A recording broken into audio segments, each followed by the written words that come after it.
the last couple of weeks, there's been like nasty news articles about me. And I'm like wondering, what the hell? Why are they coming after me with all the other shit, all the other things going on, you know, in the country and the world?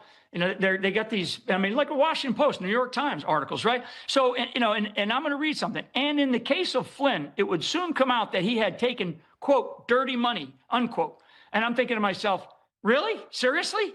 I mean, okay, where is it? What is it? Because the one thing, as I just said earlier, that they also understand is I'm not somebody that has bought and paid for. I don't work for a country. I don't work for some, you know, I do work. I do bust my ass to earn, you know, the kind of living that I have. You work for America. Everybody knows. Exactly, if you were to NASCAR, exactly. there's one decal on it, and it's the American flag.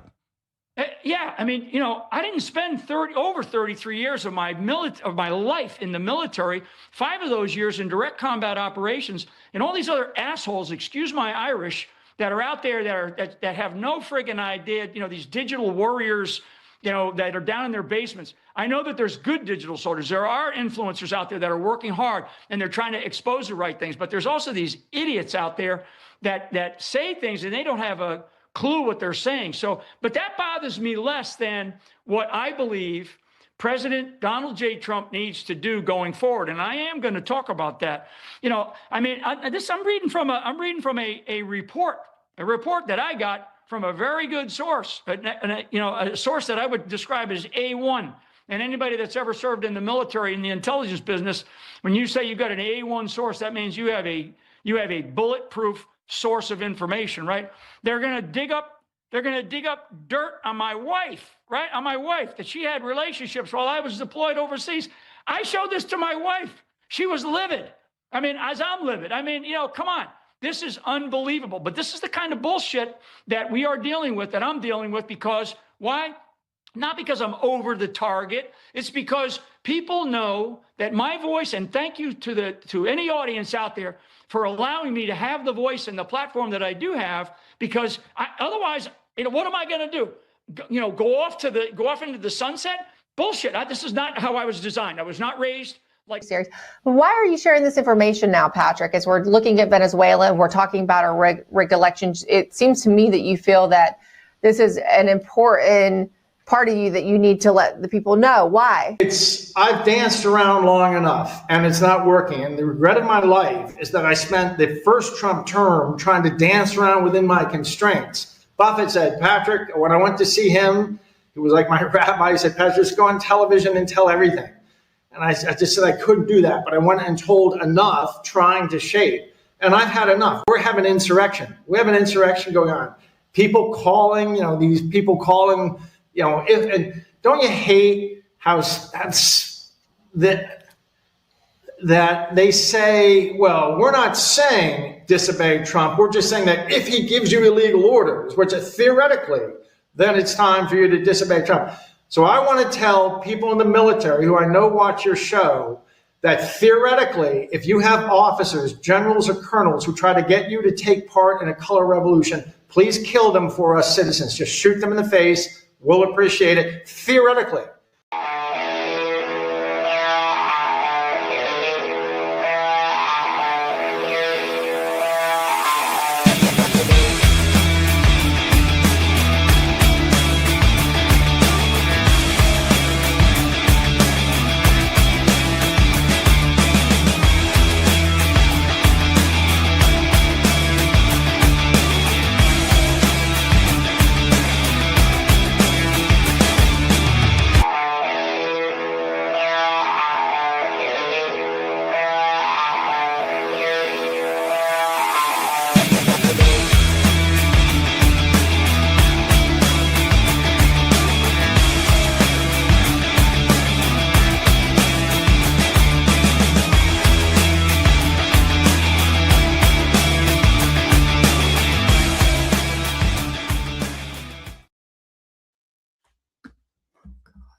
Well, better laid plans seem to fail some days. It is January 2nd, folks, and we're still in the war zone here on Steel News.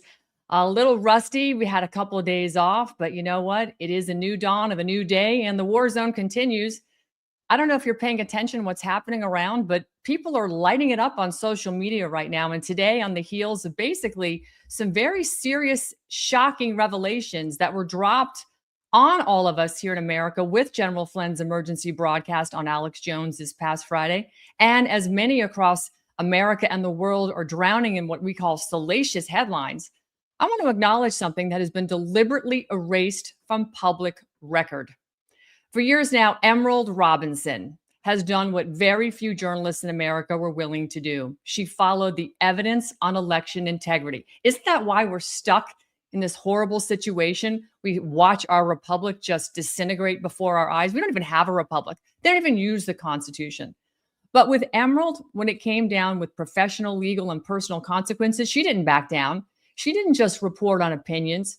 She reported patterns. She documented how voting machine companies like Smartmatic and Dominion responded to scrutiny, not by opening their systems to transparency. We all know about that. They sued people into an oblivion, but they did this because they did unleash multi-billion-dollar defamation lawsuits. Defamation. Were they really arguing on the merits of what people were saying, or were they just saying, oh, you're being mean to me? That's right, because these lawsuits, they were designed to silence journalists, networks, and anyone who dared to ask questions. She reported that when Smartmatic filed a $2.7 billion lawsuit against Fox News, Lou Dobbs, the highest rated host on Fox Business, yeah, that's right. You know how he was rewarded? He was taken off air the very next day. So Emerald showed us how almost overnight discussing election fraud became career-ending offenses. She was there inside the White House briefing room asking direct questions about China, critical infrastructure, and America's power grid at a time when others were too afraid to speak. And when the Biden administration took power, she reported how discussions of election integrity were systematically labeled disinformation. They weren't debated. They weren't investigated. They were slammed and shut down. She also brought forward reporting that few major outlets would even touch foreign election technology tied to Venezuela and Serbia. Oh my, she actually talked about it. Whistleblowers who came forward and were ignored. She talked to them. Technical briefings explaining multiple methods of machine-based election manipulation that were delivered to senators, members of Congress, and federal agencies. And zip, zero, zilcho, nada was done. According to her sources, those who tried to expose these systems were warned to flee Washington, not because they were wrong, but because they were dangerous to powerful interests.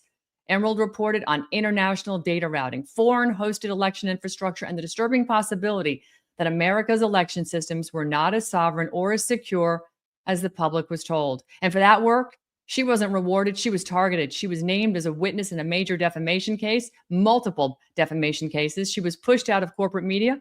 And like many truth tellers before her, she continued anyway. This isn't activism, folks. This isn't what I'm doing, just activism. We're actually doing journalism. And yeah, sometimes it requires a little activism. You got to dig your heels in. You got to confront the liars.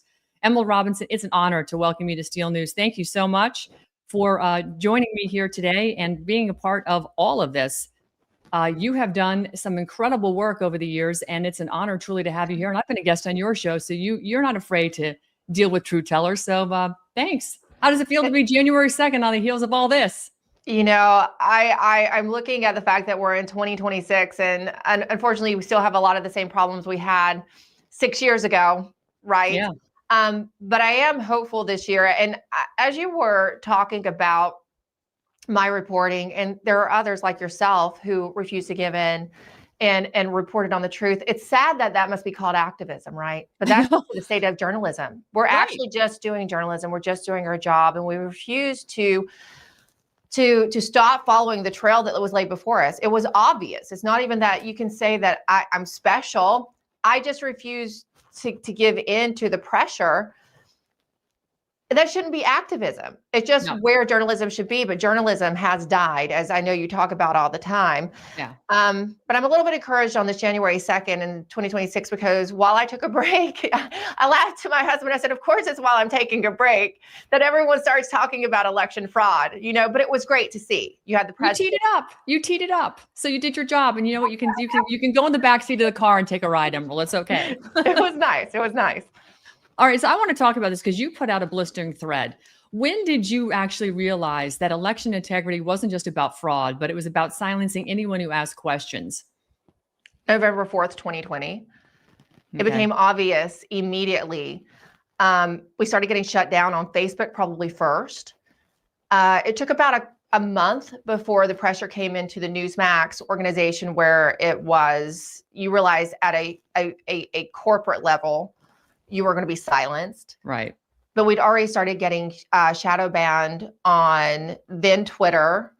Facebook pretty much completely shut me down from that point on. It got worse, of course, when we started covering the COVID jabs in detail and the ingredients in the jabs and the substance there. And that's still something you're not allowed to talk about, right?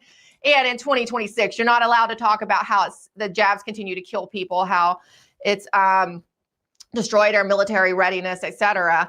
But it became pretty obvious that you were not supposed to talk about election fraud. And I'll be honest, up to the 2020 election, the mail-in ballots were on my radar. I was very concerned about that based on what some people like Stacey Abrams had said, starting in the spring of 2020, that there would be a red mirage. Remember, they started using that buzz phrase that was everywhere. So they were programming us. Yeah, they were letting you know what they were going to do, but the machines were not on my radar. I had not seen the reporting by my former colleague, the great Lou Dobbs, who didn't start talking about it in 2020. He started talking about it in 2006, Smartmatic and the vulnerabilities there. Yeah. So there had been prior reporting, but all of a sudden it was taboo. It was a conspiracy theory, though in 2018, Politico and NBC had ran multiple articles about the acquisition of Dominion machines in Georgia and how concerned they were about it and how it was affecting the governor's race down there, as they were rooting for Stacey Abrams, right? And they were saying that Brian Kemp was stealing it. So all of a sudden you saw this change in the rules as to what could be discussed. And I realized this is something major. And then I started looking at the past reporting and then the history of voting, electronic voting machines and electronic voting software in our country. And I realized, oh my goodness, our elections have been rigged beyond dead voters, which we knew they did. Democrats like to use, beyond the mail-in ballots and fake ballots. It had been rigged at such a cyber level for so long. And then from there, it just got worse with the defamation cases. Obviously, I was listed as a witness. You know, it was interesting. Unlike a couple other journalists, they never listed me as a defendant. I don't know why. I was listed and quoted and footnoted in Burns' lawsuit, Lindell's, and a few not Lindell's, a few others, because people came on my show that said Steel Truth was reporting with so-and-so, Lindell or whoever, that, Dominion was flipping votes, right? And so they had me cited. I'm surprised I didn't get called as a witness either. I think it's because they were afraid of the discovery process if you're actually listed as a defendant, when you're someone who seeks to tell the truth or do actual journalism.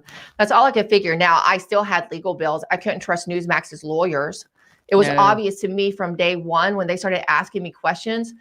I realized they're not trying to defend the reporting of Newsmax. They're not trying to defend journalistic freedom or integrity. They're looking to settle this in a way that is beneficial to the voting machine companies. And you know what I did, Ann? I went out and got my own attorney. So it still cost me a lot of money. I don't regret it because I wasn't going to go along with the narrative that they were spinning. And it was obvious what they were trying to do. But it still cost me a lot of money. But I also learned a lot through the process. It was very interesting, particularly in my Dominion deposition. They would ask me these questions and I would come back with, well, where did you hear that? Sources within the government. And per the email you have in discovery from a high-level DHS official that tells me Chris Krebs, the former CISA director, had no authority, none whatsoever, to say this is the most secure election in history. And they told me on the record, they didn't even look at domestic issues, right? They didn't look at the machines really at all. So let me ask you something, Emerald, because when it comes to machines, it comes to mail-in ballots, you and I know probably all the election integrity gurus out there from coast to coast. And I have to say, from where I'm sitting, they've all done incredible work. You and I both had a lot of people that are on the spook side of the equation that don't want their incredible work to see the light of day. And they'll come around and try and paint a narrative. And I'm the first to say I've been victim of it. I've had people into my orbit early on in 2017 and 18 that I didn't know, what was really, I didn't know what was what. I was just, trying to tell the truth and talk to anybody. And of course, they use reputation management of others and the fact that they knew other people that had good reputations to disguise what their true agenda was, right? Setups, all this kind of stuff. Now, I want to talk briefly about the cyber stuff because you and Patrick Byrne have unveiled the Serbia story, the Venezuela story, how Dominion was, actually being manipulated. You've got the Serbian, quote, headquarters where whistleblowers have come forward, people that worked in the Serbian parliament and have been interviewed as other whistleblowers out of Serbia. There's the whistleblowers out of Venezuela that work for Maduro and for Smartmatic. And they were, challenged with run the operation. We'll make sure we execute it up to and including Tren de Aragua, coming into our borders, as Michael Yan and we've reported on, and this entire operation. So when it comes to the idea of Dominion and changing votes, this is where these defamation lawsuits came from. And there were those that said, it was Dennis Montgomery that, could say that Dominion was changing votes and we have the evidence and all this stuff. What actually became of all of that? Because the stories we're getting out of Serbia now, in my opinion, don't exactly match up with the original story that we were being told. Do you know which is actually accurate? Well, based on the whistleblowers that I spoke to, and based on discovery that I've seen in other lawsuits, the Smartmatic in Venezuela, right, is sort of the hub, right. The controller. They lead the election software, but the actual flipping is happening in Serbia. And it's speaking to these stories, right? Remember there was the one story about the German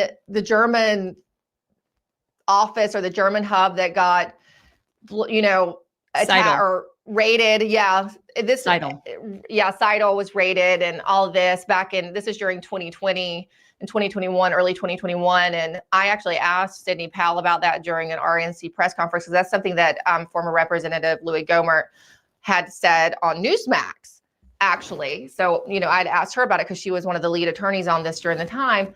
There were a lot of narratives. I've never been able, there were people who say that didn't happen, there were a lot of narratives out there. What they do, and you spoke to these kind of people, will always come to people like you and I with information and try to say, this is how it was. And there's always enough truth in there, right? So you have to try to work your way through it.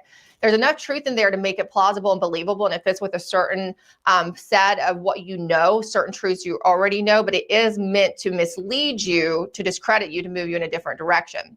Now, after looking at discovery and talking to the Venezuelan whistleblowers, plus a whistleblower from the NSA, from our own IC, and a couple other cybersecurity professionals in the electronic voting sector, the software from Venezuela, which is in basically every machine. It doesn't matter what company we're talking about. They use that basic DNA as their software. Mm-hmm.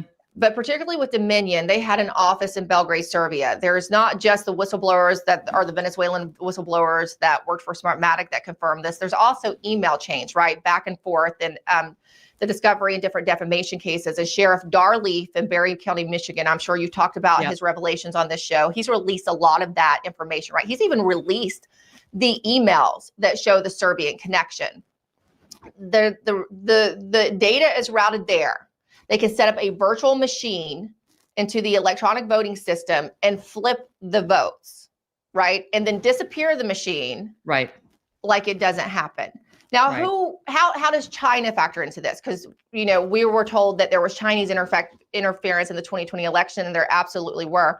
Well, the servers in Serbia are Huawei servers. There's strong connections and emails between Chinese officials, high-level CCP officials, and the Serbian employees talking about the U.S. elections. So China factors into this as they make certain decisions on who they'd like to see in office. And you have one guy named Ronald Morales who worked for Smartmatic Sequoia. Remember, because Smartmatic acquired Sequoia, who then was acquired by Dominion. Right. And then he worked for Dominion. And there's travel records of him going between Venezuela, Serbia, and China. So that appears to be the nexus that, based on my research and my conversations, of really how they flip the votes as it relates to Dominion. Okay. So, because, Mike Lindell, if I recall correctly, got sued into an oblivion, as did many others, over saying that, Dominion was flipping votes. And at the end of the day, when I read his original lawsuit, I was looking at some of the information that he had used and was presented in the lawsuit by Dominion that claims that he used this information, and it came from other people. It was coming from Mary Fanning. It was coming from Mary Fanning saying it was Dennis Montgomery, et cetera, et cetera. And I wonder, do you think that there were some red herrings in there to set Mike up in some aspects at all? Not because he was wrong, not because they weren't changing votes, but the origin of how these votes because he was directionally right. Was that the psyop that was built into that story of truth? I don't know, because I've never spoken to those individuals. And I know that based on what Mike said, he is definitely directionally right. And he was over target. And there was no way, there's enough evidence that he should not have been sued for, the case should have been dropped.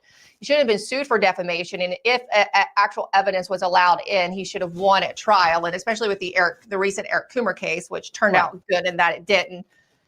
They weren't allowed to hold MyPillow responsible, right? Correct. The organization, but Mike Lindell, of course, was still held responsible for defamation in an obvious bad actor's case. Was it meant to throw? I can't say for sure on that. Okay, fair enough. I just wondered, because if it was their data and they were the ones reporting it, why is Mike Lindell getting sued for basically, reposting what somebody else is saying? That's been the case with this whole thing, right? If you look at the Newsmax case, I've read through those filings in detail because I'm mentioned in them more than anyone else, almost, except for Sidney Powell, right? So they mostly sued Newsmax for what Sidney Powell had to say on Newsmax. And they say that Newsmax was responsible and that they should have, I guess, pulled her off air or whatever. And yet we see this on CNN all the time, right? Especially as it related to the Russia hoax. You had Adam Schiff come on there lying every single day about the intelligence that they had on Russiagate, and nothing happens. And that's also, it goes back to, journalistic privilege. And journalistic freedom. That was not allowed in these cases whatsoever. I think, and that I was probably the only journalist in all this that did fight for journalistic privilege, journalistic, freedom. I refused to give over my personal cell phone devices, which is something they fought for. And I most others, including Tucker Carlson, did. They gave over all their devices just willingly, which made no sense. I said, why do they need that? They don't. My attorney conduct discovery, within the parameters that I thought was allowable, or that I know based on the law, how it should be. What it was a fishing expedition to try to find my sources. Exactly. For one thing. And then also try to find information to discredit me, because you saw what they did to Tucker. They took messages that had nothing to do with the case. What he might have said about President Trump or Sidney Powell and other notable figures in this, or something not, or statements not even related to the situation at all, and used it to try to discredit Tucker Carlson with his audience, which obviously didn't work because he's got a bigger audience now than he ever had. That's right. At Fox. But I saw what they were doing to him, and I knew exactly what they were trying to do to me. And what blew my mind, and was that no one else, even the journalists, seemed to understand that they had this privilege. It's written in the law, and they should fight for it. I know it's expensive. It costs me a lot of money to fight for it. But these lawsuits were an attempt to fish for sources so that they could punish the sources, right? Now, one of my sources was dead at the time, so I could willingly give his name, and that was the great Rich Higgins, who had been hired under the National Security Council, in the first Trump term under General Mike Flynn. Yeah, he was a great man. Amazing American. He put me first onto the Smartmatic. And now that I look back, we knew so much, Ann, in those first 2 weeks. We have a lot more receipts now, but we actually knew enough to do something about it then. And talking with a whistleblower within the intelligence community, had written a lot of the reports on the intelligence behind elections in 2020. We knew enough in the intelligence community. They knew what they were looking at. So they actively went into suppression and cover up mode after Election Day 2020. They knew exactly what we were looking at.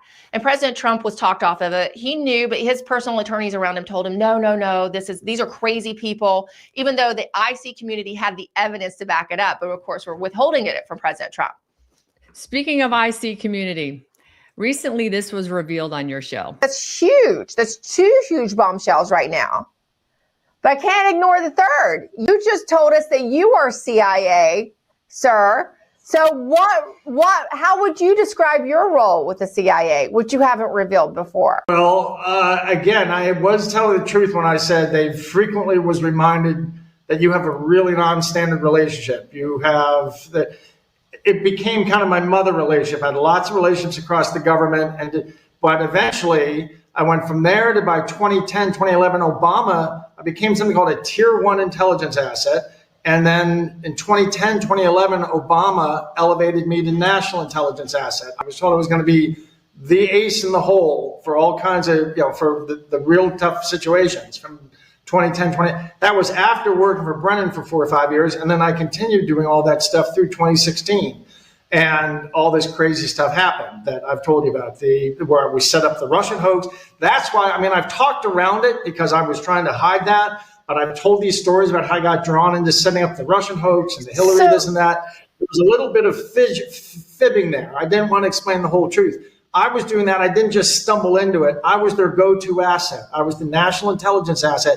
First, I got pulled under Brennan in 2006, and then 2011, I got moved into the White House. That's why I got mixed up in the Russian collusion and the Hillary stuff. And there's actually a docu-series that General Michael Flynn produced.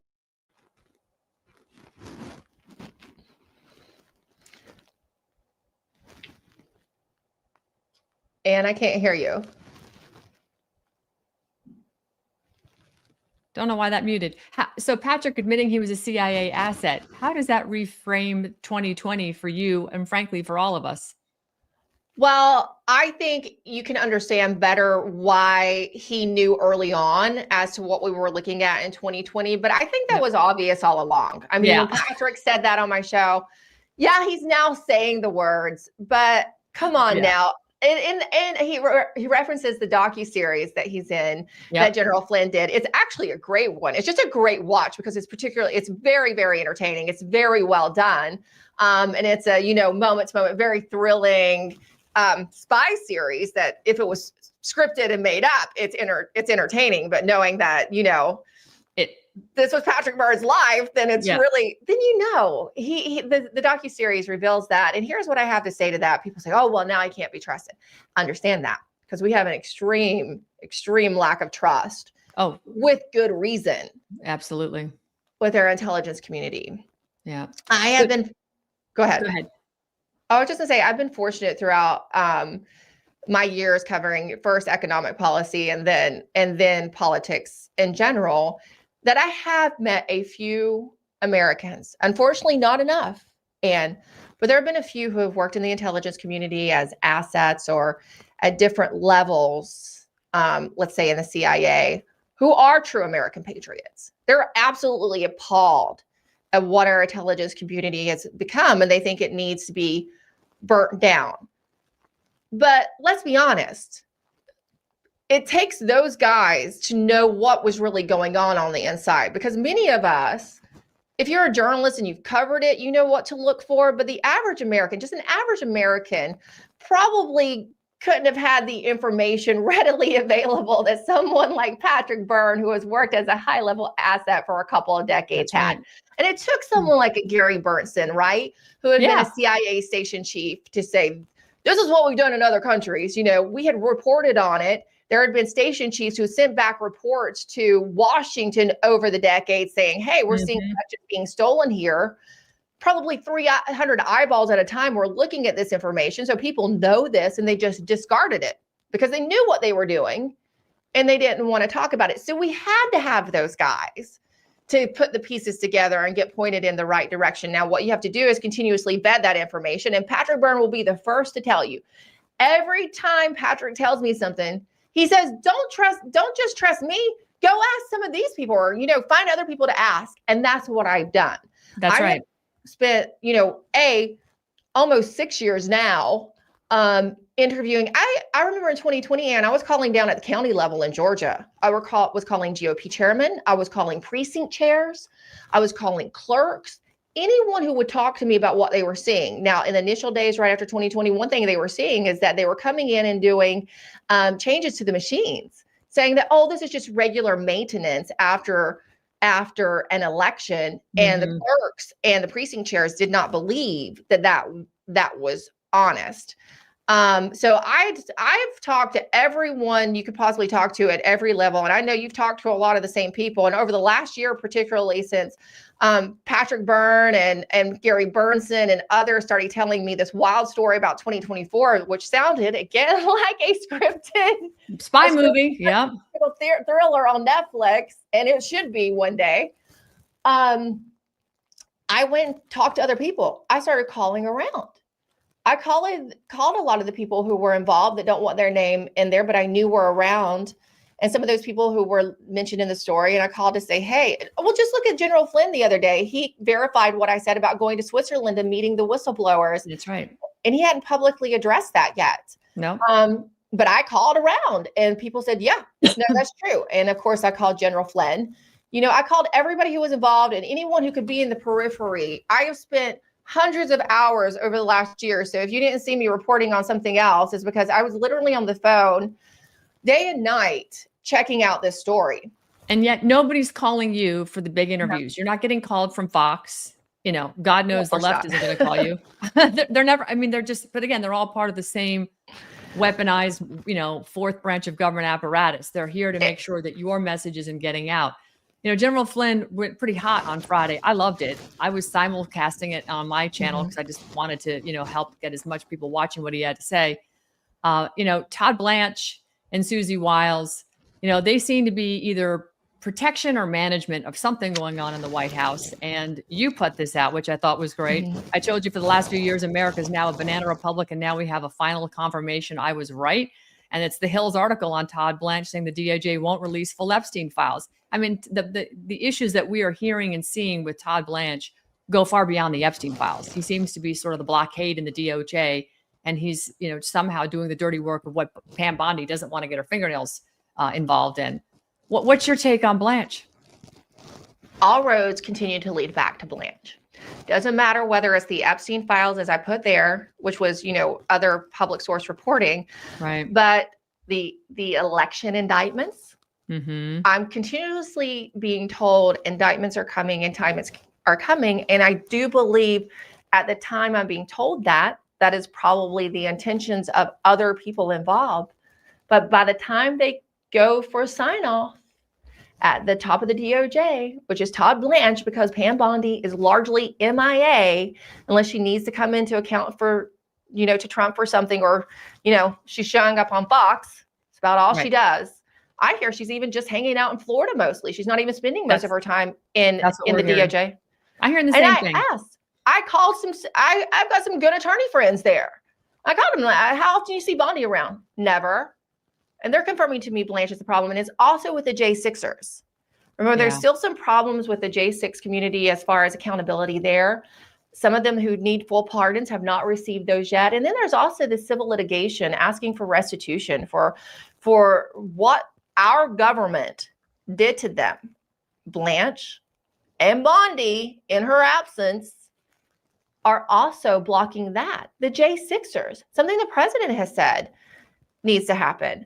So it is leading back to Blanche. Now, you also heard equally disturbing was what Alex Jones had to say in a personal revelation about an interaction with the DOJ and Blanche in that same conversation with General Flynn. I was brokenhearted to hear that they're doing this to General Flynn. Yeah. I immediately sent it to my husband. And I said, you know, if you thought that we're going to be okay, because the Trump administration is in, and I'm in the state of Virginia, where the CIA is about to take over my state. Okay. And we see a lot of this political persecutions at the state level thing, Michigan, Arizona, Georgia, right? Because if they can't get it federally, they'll go after people at the state level. Right. To hear what they're doing to General Flynn after he's been targeted so much, and this is the Trump administration, I was personally very upset. So why is he being targeted? Is it just because he's dangerous because of what he knows? I mean, with watching again that episode, and I want your take on this because you know these people better than most. Bongino versus Alex Jones. Is this a theater? Is it a personal feud? What is going on there? Is Bongino going to come back and pick up a podcast? Does he think anybody's going to watch it? Bongina. I've decided to turn it to the feminine after his absolutely disgusting performance at the FBI. And you know what he's going to do? He's going to come out on his podcast and just say a lot of strong words and act like he's so tough. Well, we learned how tough Bongina really is. And Bongina permission to recycle. I'm going to use that. Oh, please do. Let's make it trend. Hashtag Bongina. I'm going to. He blocked me early on when I called him out for refusing to cover election fraud. It had come to my attention that he had told people, this is from a very good source, very close to me, that he refused to talk about election fraud on his show. And he would tell people that if that's something they talk about, they're not allowed to talk about it on his show. So I knew going into the FBI, he wasn't going to do anything. If he didn't have enough balls to talk about that on his show, he sure wasn't going to go in there and reform one of the most corrupt, swampiest departments, agencies in our federal government. So is it real between he and Alex? Yeah, I think the more disturbing revelation from Alex was that he was brought into the DOJ to basically try to make him an asset, right, against other America First personalities and figures in the America First movement, essentially saying, hey, we know you got some problems, right? Because the federal government has been going after Alex Jones for a long time, particularly under the Biden regime. And he has had ongoing legal battles. And they essentially, if you listen to Alex, what he said is he was told they could help him out in this area if he would help them out. And he made it sound as if it was in going against other America Firsters. You're exactly right. Yeah. Flip on everybody else who's standing up in front of It's the same thing the Biden regime was doing. Yeah. It's no different.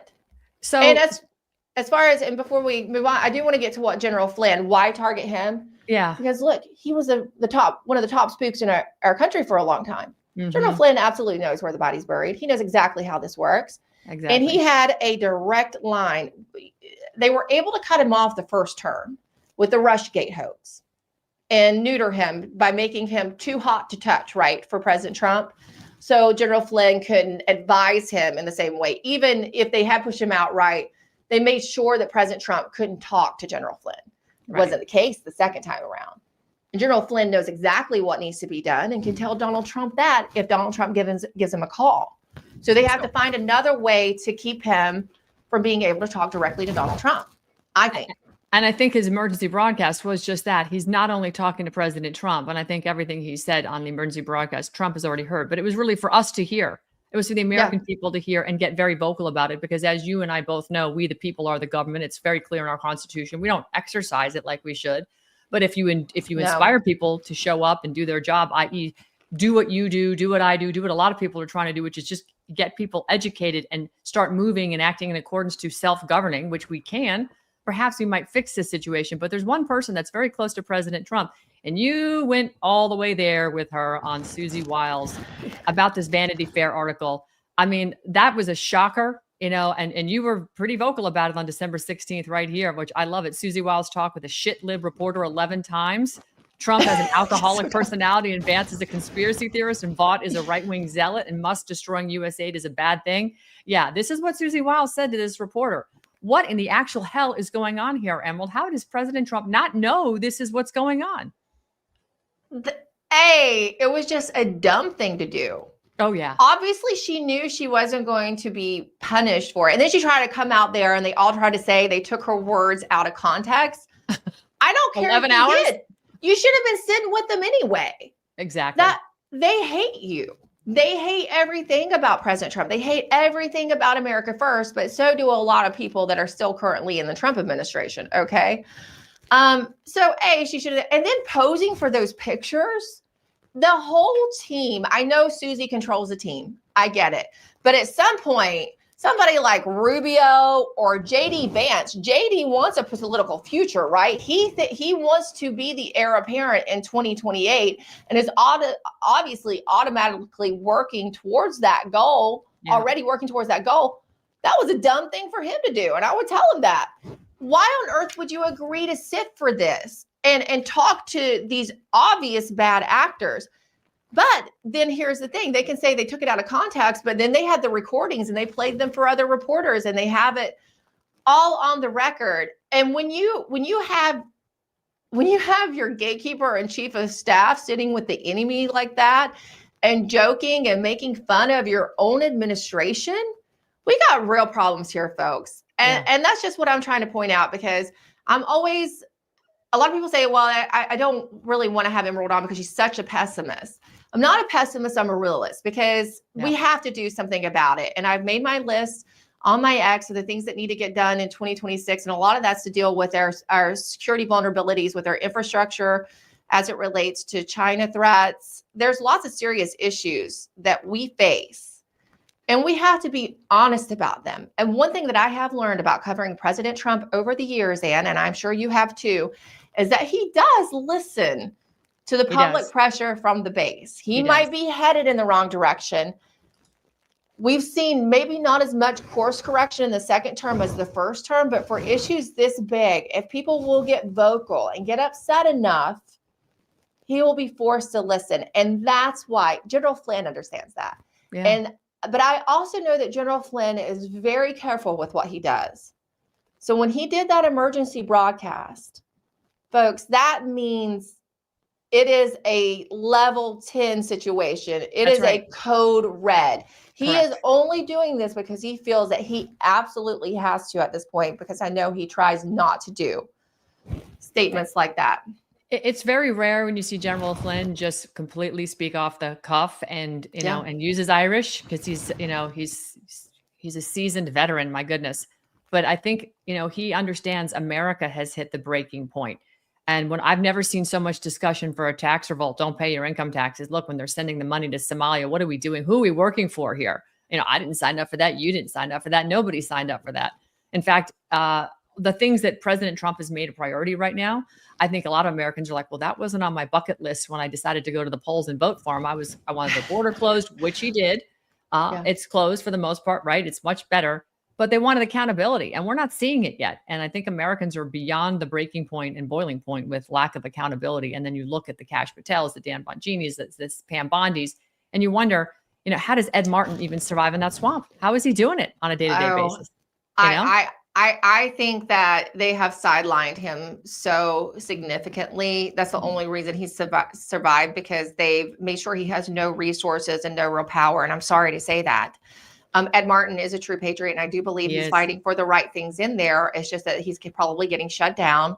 Like many others, there's other names you don't know. There are some good people in there that somehow managed to weasel their way into the Trump DOJ. There's a couple really good other people, and everything they do, they just get shut down. So they're trying to do it in small ways and incrementally. But that means they can't be effective as fast as they would want to be. And I'm sure that's what's happening to Ed. Yeah, it's frustrating. Definitely it's frustrating, because I think President Trump at this point, it's now January 2nd. We're a year into his first term, or second term, excuse me. And I'm wondering, does he not ask why things aren't moving more expediently here? It's just so much going on in the world, the financial reset that's looming over us right now. We're in the middle of it. That's a whole other conversation I'd love to pick your brain on. But I don't think people are even aware of that. So I am going to try to go into depth on that on my show next week, because it's very important what's happening. And you can see the drive to digital currency and how it could come about from what we're currently experiencing. People, go ahead and do your research over the weekend and look into the silver market. Yeah. Oh, it's I've been posting a ton about that right now. And of course, the whole drainage of the short selling, the naked short selling that goes on. I'm going to do a segment after this about it. But it is extraordinary how they have fleeced all of us. So I want to close with this, because I know we've gone over your time limit, and I really appreciate that. You got to get your show going here in a minute. But when Americans look back on this period, I call it the dumb period or whatever. But what do you think they're going to regret not understanding sooner? And when I say this period, I'm talking, you can go back to COVID, elections, whatever you want to categorize as this period. But what do you think they will not we wish they would have comprehended sooner? Probably how broken our elections are, because we could have maybe fixed it before we got to this point, right? Before we allowed Dominion into so many battleground states like Georgia. We had no idea, but the signals were there all the way back to 2006. Just not enough people were paying attention. And then you wouldn't have the many other problems we have, is the massive the migration replacement that we've experienced, Right. the fraud in Minnesota we're talking about so much. This only is allowed to proliferate because of rigged elections. That's right. You're absolutely correct. And these rogue agencies that are doing nothing but protecting the quote industries they're supposed to regulate. And Chevron getting overturned was like a speed bump to them. That doesn't mean jack shit, No. really. They're just keeping on. And again, the American people suffer. Emerald Robinson, you are a light in a very dark place right now. And your work is outstanding. I encourage everybody, get on over to her X feed. Please follow Emerald Robinson on X. She's at Emerald Robinson. It's right there streaming across the ticker on the bottom. You can't get through a day without looking at her feed, because she's covering the latest, greatest, and she's got some snark that I wish I could hold that candle. I can't carry your snark tool bag, Emerald. I'll try. You know what? I'm much nicer in person. You really are. That I can People definitely meet me attest and to, they're but like, "You're so you mean are. on You're Twitter." lovely in person. You're beautiful in person, but your snark on X is absolutely poetry. All right, well, Love it. thank you so much. And Ann, I want to thank you for your support over the years. You know, I remember those people who helped me stand to my reporting and stood behind me. And I don't take that for granted. Thank you so much. And to your Of audience. course. It's not hard. You tell the truth. You're doing and when you know what, when you're not 100%, you correct the record, as do I. It's just the way it goes. I never set out to say something untruthful, but if I get No. it wrong or my source manipulated me, as that has happened long ago in the past, and they're still trying, trust me, they're still trying. Yeah. I can't believe some of the people that after I've just basically summarily dismissed them, they'll show back up on your Happy New Year. Like, what the hell are you doing reaching out, you scumbag? Get out of here. Because they're assigned to you. That makes it Exactly. obvious. Yeah, they're assigned. It's like, man, you can't shake these fleas. Anyway, Emerald Robinson, thank you so much. Happy New Year. Happy New Year. We'll look forward to your reporting. And I'm looking forward to next week's reporting on the silver market and what you're going to talk about with the financial reset, because it is happening. It is happening. All right. Thanks, God Ann. bless, Emerald. Thank you. Happy New Year. Bye. Wow, what a breath of fresh air. She's really quite remarkable. Really, if you need a great read in the morning or anytime during the day, head on over to her X feed. It is blistering. And, you know, she is somebody I really respect and admire and look up to, because, you know, she was in the very mainstream, which today mainstream is really the lame stream. Let's be honest. She's the anchor over at Lindell, and she has her own show, The Absolute Truth. She's got a Substack. She's got it all going on, but frankly, she is incredibly talented. And her X feed is heavily suppressed. So I'd love all of you to right now head on over to her X account and just bang it out, start, following her immediately, put her on notifications, because, this isn't about relitigating the past, right? This is really about understanding why the truth was never allowed to surface. And Emerald is that person that's been lifting the truth to the surface. So what you heard from her, it's not speculation. This isn't a pattern that's being repeated across elections. It's actually institutionalized, right? This is what they're doing. They're using the media and administrations where evidence existed. Warnings have been issued, but the accountability never comes. And this is what we're getting very frustrated with. But this is why you have to keep talking about it. This is about why the system has been refusing to act. We're uncovering all that. And journalists like Emerald, they were silenced through lawsuits, right? Whistleblowers were ignored. They were threatened, perhaps even. And experts who briefed lawmakers were then told, no, walk away, right? So Americans, we've been instructed to stop asking questions for the, quote, good of democracy. Well, you know what, folks? Newsflash, if I've said it once, I've said it a million times. America is not a democracy. We're a republic. Democracy is about control, mob rule. And if you want to put it and contextualize about the mob that's in rule, well, it's the wrong mob that's in rule. Election integrity is the foundation of self-government. And when that foundation is compromised, when discussion itself becomes a crime, everything built on top of it becomes illegitimate. So basically what I'm saying is the most dangerous lie that was ever sold to the American people is that nothing can be done. Well, I think history and Emerald are telling us otherwise. They're basically pointing out, she has been pointing out that every system that relies on silence is going to collapse the moment the people refuse to look away. And she's one of the people that simply will not look away. She won't walk away. because, she knows this isn't a left or right issue. She knows it's about truth versus power.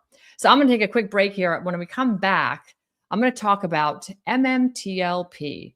In fact, I don't know if you can see it. I'm actually wearing a dog tag today from the Zolnek family that sent me this beautiful dog tag. It's about the MMTLP crisis, a fiasco.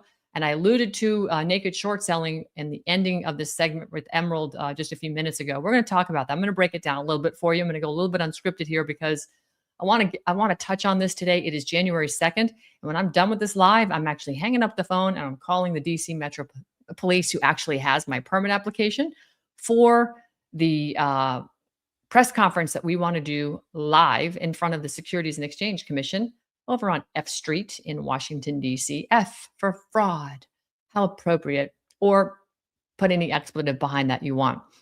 But we're going to get to the bottom of that. So I'll hopefully have an update on my X feed about that today, because I really want to get that locked in so we can get that on the menu. And anybody that wants to come from the MMTLP community, from GameStop, from Bed Bath & Beyond, from AMC, or any other, Truth Social, TMTG, the Trump Media Technology Group, all of these companies who've been attacked by short sellers, naked short selling, criminals, essentially, we're going to give you all a platform. So stick with me. I'm going to kick this off really with some education on what it looks like to be a naked short seller. There has been perpetrated upon us the most heinous crime against humanity, and it goes so far back that you can't blame any of the administration, because they are not a government. They are the United States Corporation. The U.S. government incorporated as a for-profit commercial enterprise in the Legislative Act of February 21st, 1871, 41st Congress, Session 3, Chapter 62, page 419, and chartered a federal company entitled United States, i.e., United States, aka U.S. Incorporated, a commercial agency originally designated as Washington, D.C., in accordance with the so-called 14th Amendment, which the records indicate was never ratified. The United States government is a foreign corporation with respect to the state. 19 Corpus Juris Secundum 541, location of United States. The United States is located in the District of Columbia. Secretary of the Treasury of Puerto Rico was appointed receiver over the bankrupt United States in the Reorganization Plan number 26 in 1950. Title 5, United States Code, Section 903, Public Law 94-564. The Secretary of the Treasury of Puerto Rico, Title 27, Code of Federal Regulations, Section 251.11. The title, Secretary of the Treasury, is a euphemistic abbreviation of the actual title, Secretary of the Treasury of Puerto Rico. The Internal Revenue Service was incorporated in Delaware, is not a part of the supposed U.S. government, which is but a de facto for-profit corporation masquerading as a government. It operates out of Puerto Rico. This is the IRS. It's not registered to do business in any state, is the bookkeeping and debt collection arm of the Secretary of the Treasury of Puerto Rico. They collect for the International Monetary Fund. Everybody who gets up into the administration, the Congress, the legislation, all the way down to the local level are corporations, private companies. We are their chattel. We are their inventory. They make money off of us, and you don't even know how deep it goes. And I apologize for my passion about this. But when I found this out, it was the only time that I felt hatred for the evil slime who did this to us. In 1871, when the United States became incorporated,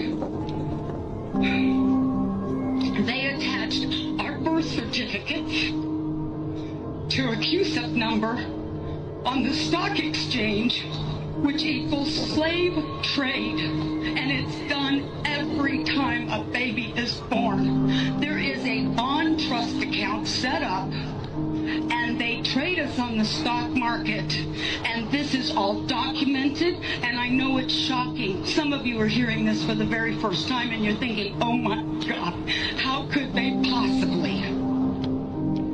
They go so far as to trick us that, have you ever been to court and the judge says, do you understand? Don't ever say you do. Say, no, Your Honor, I do not understand. That simple little word doesn't mean what you think it does. You have just given him permission, if you say, yes, I do understand, that you're going to stand under whatever he wants to lay on top of you. The courts are admiralty courts. The judges, the attorneys, all belong to the Bar Association. It's still a little bit vague as to what bar stands for, but we do know the first word is for British.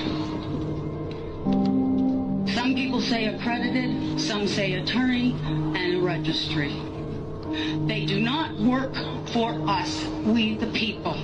We the people are working for them. We don't need a gold standard. We are the value to the Federal Reserve note. We can give value to our United States currency. The Constitution that they're teaching today, as wonderful as it is to learn about a big portion of it, it's not the correct Constitution.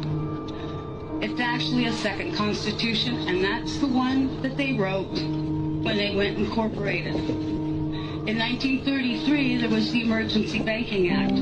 You've got the War Powers Act, Trading with Enemies Act, and every year, the United States Corporation, masquerading as our supposed government, which is no more than elected officials like a CEO and the stockholders board for AT&T or Microsoft. So you're not voting for a legislation.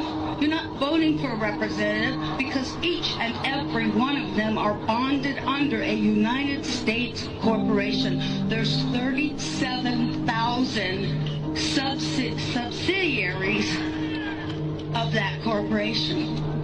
Every agency, when you look it up on Dun & Bradstreet, is listed as a corporation. It is a for-profit private company, and we are their inventory. I feel bad knowing that I've been enslaved all this time, and I'm sorry for the people during the civil rights, all the wonderful ones who were already in slavery and they thought they were freed. We've all been in this boat together, and people need to really wake up, and we need to hold these corporate officials' feet to the fire and insist the corporation must be dissolved, the Federal Reserve must be banned from this country, and we must turn our system of judiciary back to a common law. If there's no harm, no loss, there's no crime. And everything else is a way to get you to pay. Even the court systems are hooked up to the CUSIP system. When you get a case number on a court document and you're being charged with something, why do you think they call it a bill or being charged? Because that's exactly what's happening. They set that court number up, and it's attached to the stock exchange too. And from the moment you're arrested or charged, they start trading you on the stock market, swapping you just like they were with the derivatives and the default swaps on the mortgage. And that's a whole nother thing. We all know that's coming out in the mainstream media. Federal Reserve is meeting on November 2nd, the same day as elections. All I can say is wait for the sky to fall, because they know their house of cards is tumbling in on top of them. And if I do nothing but go to my grave, I will see them pay for their evil that they've committed, not only against our nation, but Well, folks, I wanted to play that. I know it was a little long, but you needed to hear the genesis of what has happened to our country and who we are and how we are literally chattel and being monetized. And the fact that today, as Emerald and I were talking, and she mentioned at the end, if we don't fix our elections, we're never going to get our country back. It's true, because we have lost control of the government. The government, we are very much the dog with the tail wagging us, and the tail is our government. We are no longer showing and acting as though we are. And we have got to change our mindset in a big way. We have to understand how they weaponized this entire system. They bastardized our constitutional republic back in the 1800s and took control of us through this corporatocracy and the Bar Association and basically lawyers that have no allegiance to us. They have an allegiance to their profession and, frankly, to the British Crown and to the bankers in London. And aren't they getting spanked right now, which what I know Emerald is going to want to talk about next week as she starts to shift into that discussion, because it is here. The Great Reset is happening. The rest of the world is going through it. And they're, essentially sailing through it. We're the ones that are going to suffer because of the system of oppression in which we've been under. There is a topic that I want to discuss today. It's called naked short selling. And this is where Wall Street brokers like your Fidelities, your E-Trades, your Goldman Sachs, your Schwab, you name the big broker out there, they are all colluding with the agencies like FINRA, the Financial Regulatory Authority, and the Securities and Exchange Commission, known as the SEC. And they're colluding in this fashion. They're using naked short selling. I've got a quick clip on this I want to play for you, because I'll let these guys explain it. And then I'm going to walk you through a company, or actually a series of companies. And I dropped a video about it a few weeks ago, and I've been tweeting about it on X about MMTLP and what happened to this stock issuance. It was supposed to just be a Series A dividend share placeholder. It was never supposed to be put on an exchange for trade. Yet somehow it managed to be placed on an exchange without either CEO who created this dividend share, because these two CEOs merged their companies. That dividend share was removed and, replaced onto an exchange and traded against both CEOs' protest. And of course, nobody at the government would actually stand up and go, oops, sorry, we didn't. They just were like, oh, sorry, it happened. They didn't try and stop it. And what happened after that was nothing short of a massive mass casualty event and crime scene across America and, frankly, across the world, because this impacted 100,000 or more investors, on just under 100,000 Americans, and in addition to international investors. So let me just play this clip on naked short selling, because I want to get you up to speed on that, and that'll help paint a better picture about MMTLP. Monitoring the market for the behavior that indicates, hanky-panky going on in the marketplace. We now know beyond a shadow of a doubt that Wall Street has stolen $100 trillion from Main Street with naked short selling. And they said, well, we don't want to have a short squeeze. And I said, look, short squeezes are the way the market disciplines bad behavior.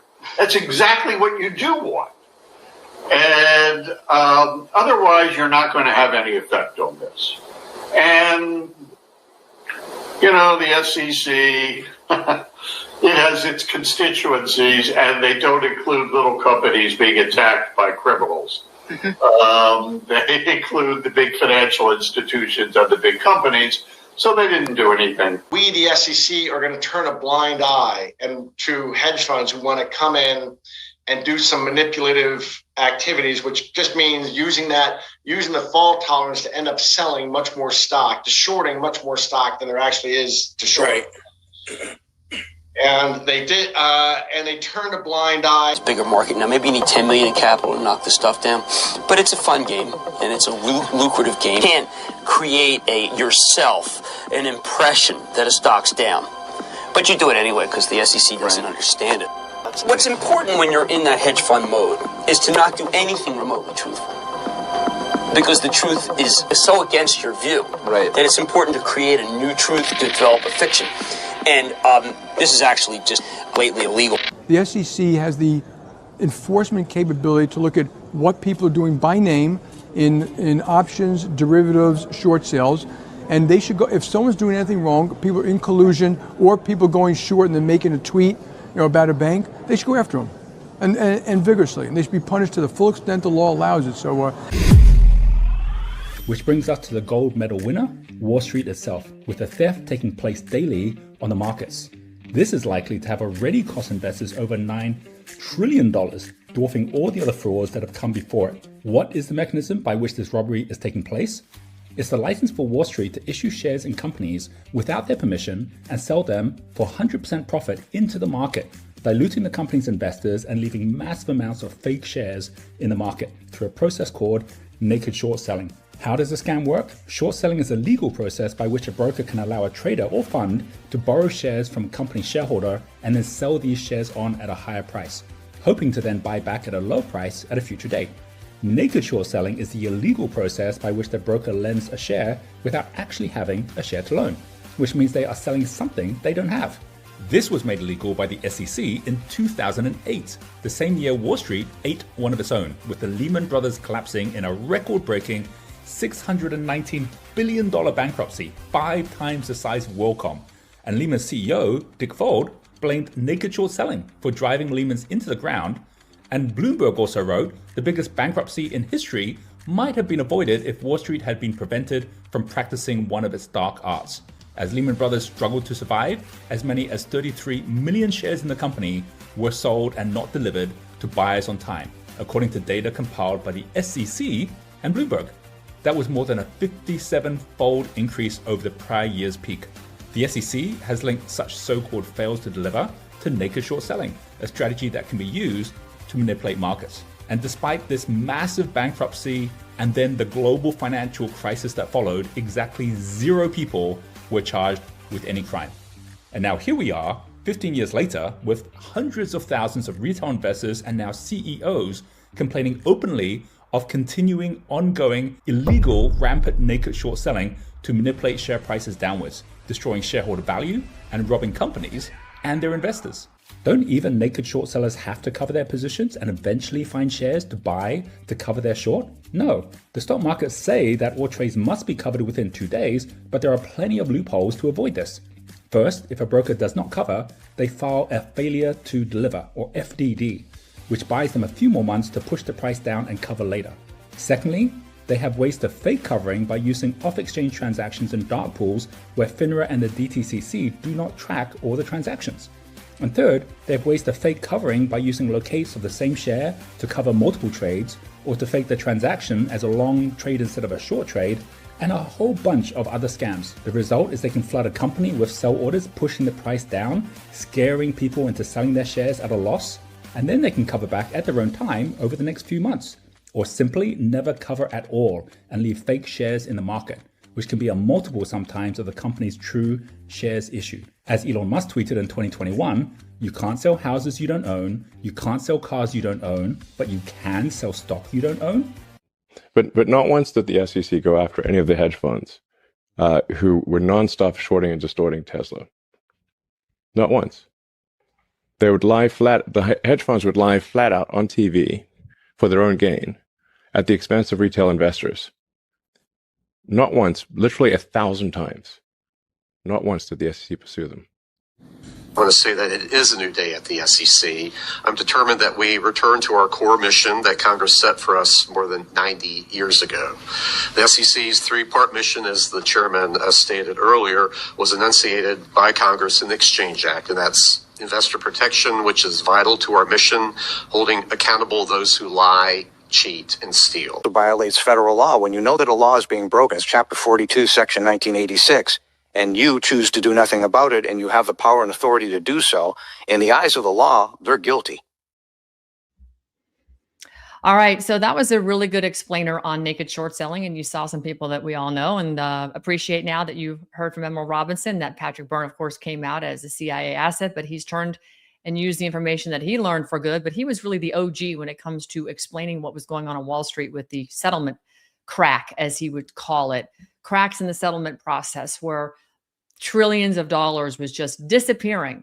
In fact, it happens all the time. I mean, you got to wonder, how do these people afford all this stuff? Well, they managed to get the money out of the system with some of the, what I would call very illegitimate manipulation tactics of stocks.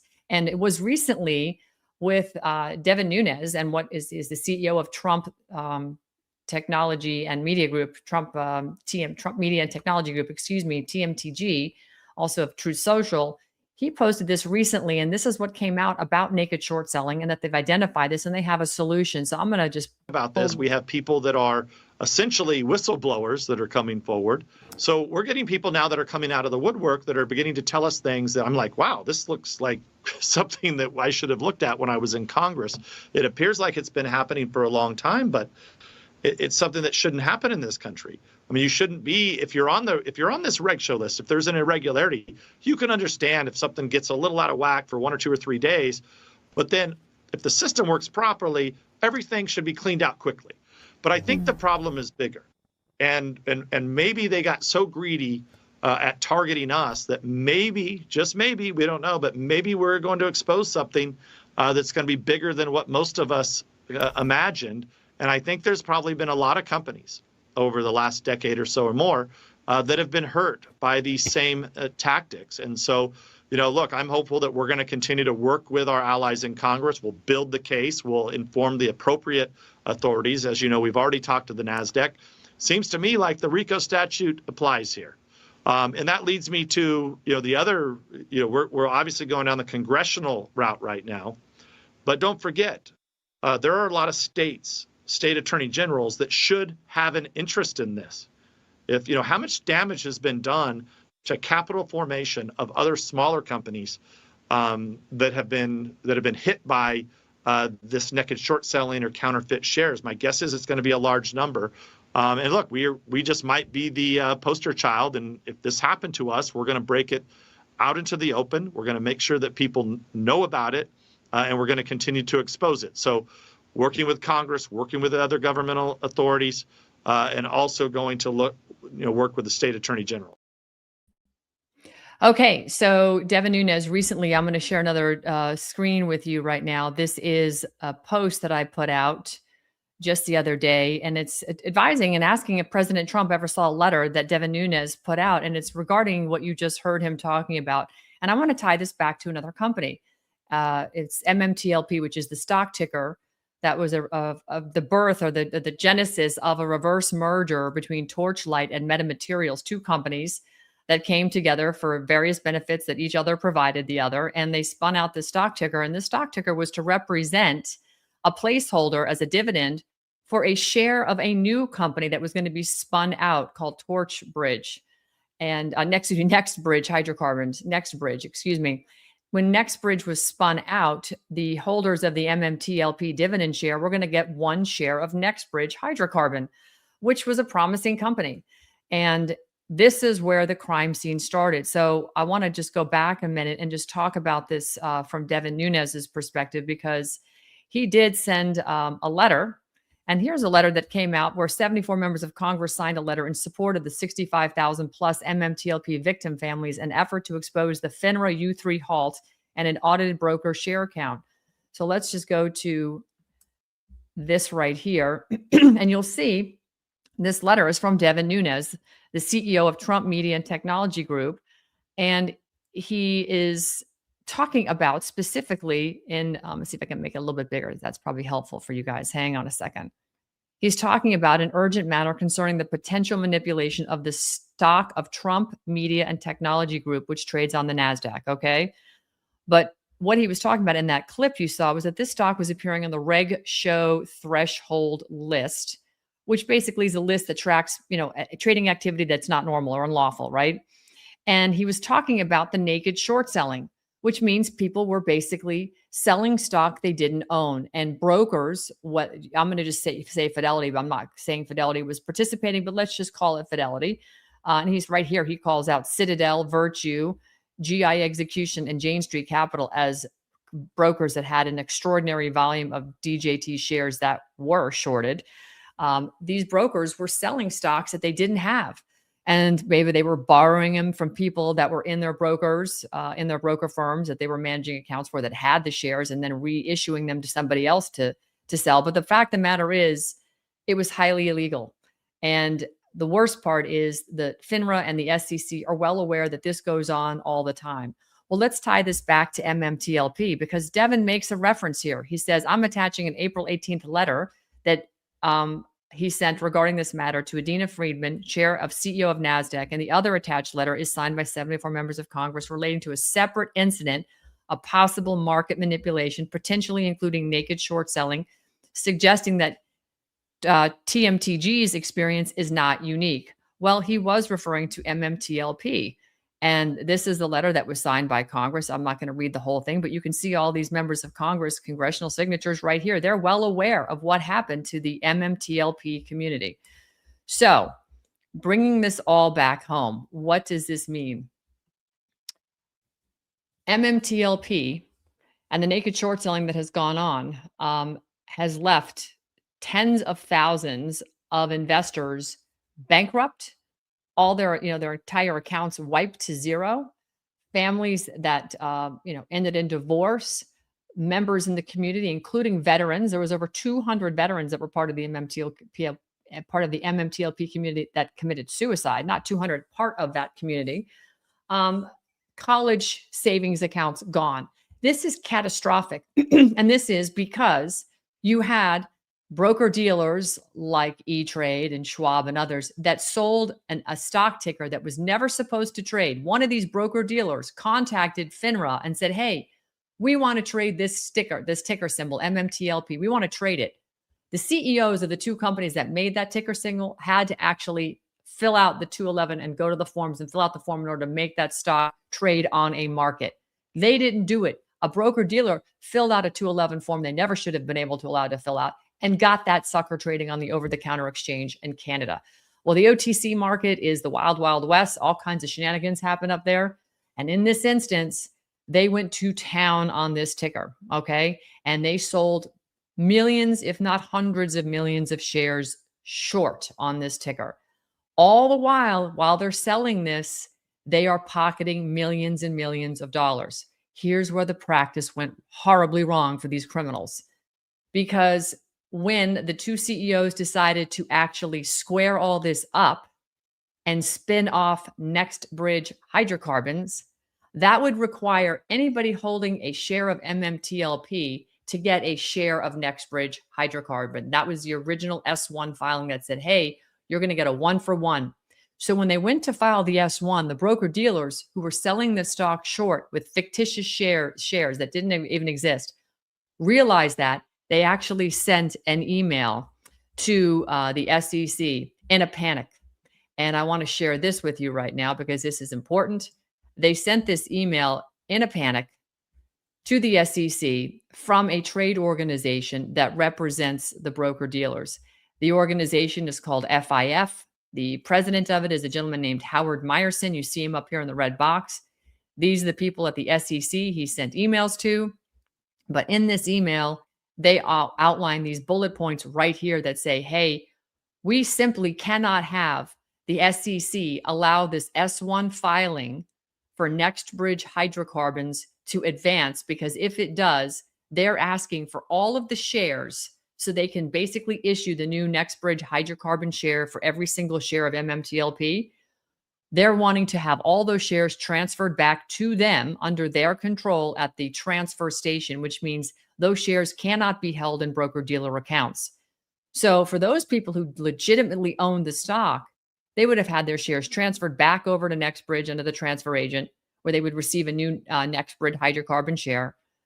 And for those people who had been selling the stuff that never existed, they would be outed. They're shorts because they couldn't produce a share to transfer.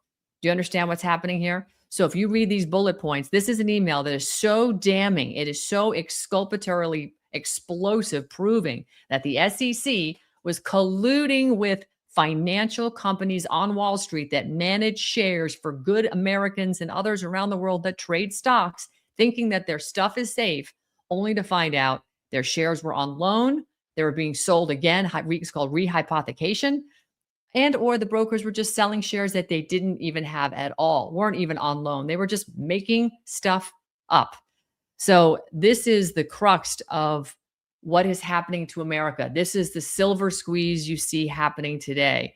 America is being sold out and gutted by the wolves of Wall Street that fund so much of this NGO nonsense, where we see this going around the world. The cartels are laundering billions and billions of dollars through Wall Street, and making more money on top of money so they can fund these NGOs that are stealing our elections and opening our borders under the name of Catholic charities and Hebrew Immigrant Aid Society and the UN, and you name the NGO.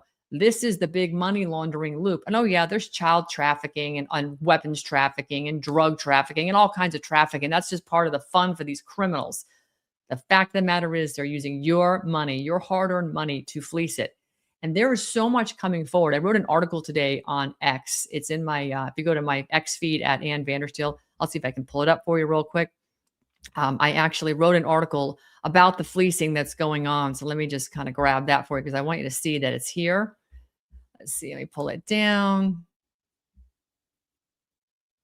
Hang on one second. I'm going to share this with you.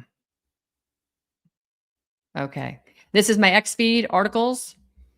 The panic behind closed doors. It's right here under my articles tab. So if you go there, the panic behind closed doors, this article is going to walk you through what exactly is happening right now behind the scenes in the central bankers. It's terrifying. We're out of time. They're out of time, and they know it. And this is, in fact, one of the big reasons why you see this massive silver squeeze happening right now, because the banks don't have the juice to back up the squeeze. They don't have the collateral. And, if you start to look at all of these banks that claim they have all these millions of ounces of silver, you have to ask yourself, do they really have it? Because the amount of silver you can get out of the ground on a yearly basis has all of a sudden been eclipsed by banks that were short silver by millions of ounces and got slapped on the wrist for shorting silver, like JP Morgan, who got a $920 million fine back in 2020 from the SEC. Wah, wah, wah. You think $920 million means a hill of beans to those criminals? Absolutely not. But they got that fine because people called them out on shorting silver. In other words, they were selling what's called electronic traded funds, silver ETFs, paper basically. And there was no silver to back up that piece of paper. So when you were buying a quote 1 ounce of silver on paper from JP Morgan, they didn't even have the ounce of silver to back it up. It's called naked selling. They were shorting silver on paper, and they were artificially selling that price of silver at a depressed price. Why? Because that kept the spot price, the silver out of the ground, artificially depressed. And what we're supposedly doing was buying silver at those low prices so they could build their coffers up. But what JP Morgan is now being exposed, and Citibank and Bank of America, especially 4.5 billion ounces, is they don't have it, right? They just don't have it. There's no way they can accumulate and turn a short position to a long position at the magnitude that they claim that they've done when you can't get that much silver out of the ground. When COMEX and the LBMA, the big dealers that are, basically for the Western central banking community, they don't have the silver. They're short. These folks like COMEX are telling the people calling in their paper saying, hey, I don't want to have my paper traded anymore. I don't care about making money and that we buy the paper here and sell it here. I don't care about that. I want my physical silver. COMEX is saying, hey, well, you know what? We'll pay you extra money if you just roll that paper contract till March of 2026. Then you can have your silver. It's because they don't got it, folks. They don't have it. So, I'm telling you a lot of the stuff because this is the theme. It's naked short selling across everything. They're lying to us about everything. They're naked short selling our Constitution and our country away. And they've done it by layering corporatocracy after corporatocracy on top of this, U.S. codes, of which have nothing to do with governing we the people. They have nothing to do that remotely smells like the Constitution. This is the crime in progress. So I wanted to build this story by showing you that video of the lady talking. I know it was kind of a tough video, but if you listen to it, she's telling you the truth. You listen to what's going on with naked short selling, you understand how they have fleeced us. And if you read that article on my X feed, I think you're going to be shocked into reality for a lot of people that have 401ks and pensions. Folks, the bell tolls for thee, because the government, in their recent legislation they passed, can now count the 401ks and the IRAs, because it is a government, quote, gift to allow you to send money over there tax-free off your income. So you're taxed on less income. They consider that government money, and they're putting that towards their balance sheet. Well, what happens when their balance sheet doesn't balance like right now? You think they can't liquidate and take your stuff? They did it in 1934. They came for the gold. Just saying, folks, don't trust this government at all. I don't at all. Zero. So anyhow, all right, that is a little bit longer than I wanted to go today, but Emerald was so fantastic. If you missed Emerald Robinson, please go back, watch the beginning. She was absolutely on point. She's done a magnificent job. She's been, I think, a stalwart for truth for a long time, and she doesn't take any punches, and she calls people out, and I appreciate it. So I hope you guys have a great day. It is now Friday, January 2nd, 12:30 almost East Coast time here in South Florida.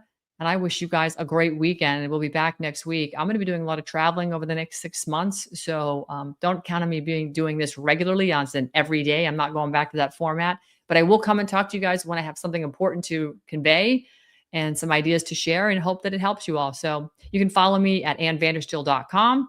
You can also follow me on X. You can follow me on Substack, annvandersteel.substack. But everything, all my links are all at annvandersteel.com.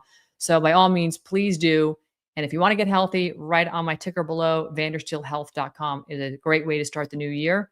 And I hope everybody has a blessed weekend. Thank you so much for your time today.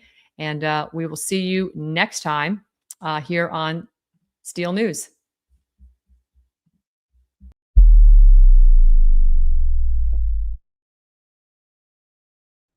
Many of you have been asking, where am I getting the energy from? Where is the glow coming from? What's changed with your hair and skin? Well, simply in the last month, I started taking a product, C60 Evo. If you go to c60evo.com/Ann Vandersteel, you too can get radiant energy, mental focus with C60 Evo's ESS 60. What is it? That is pure C60. Get that increased flexibility, immunity, and longevity. And guess what, folks? It's not only for people too. You can get some for your pets. My animals are on it now. And that's right. I'm having trouble keeping up with Vegas, my dog, who I like to go on long walks with in the morning. He is battling back on the heat down here with his C60 Evo as well. Go to c60evo.com/Ann Vandersteel and try their delicious oils that you can eat and add into salads or put on your food. And also incredible facial serums and creams that are making a massive difference and the texture and feel of my skin. c60evo.com/Ann Vandersteel.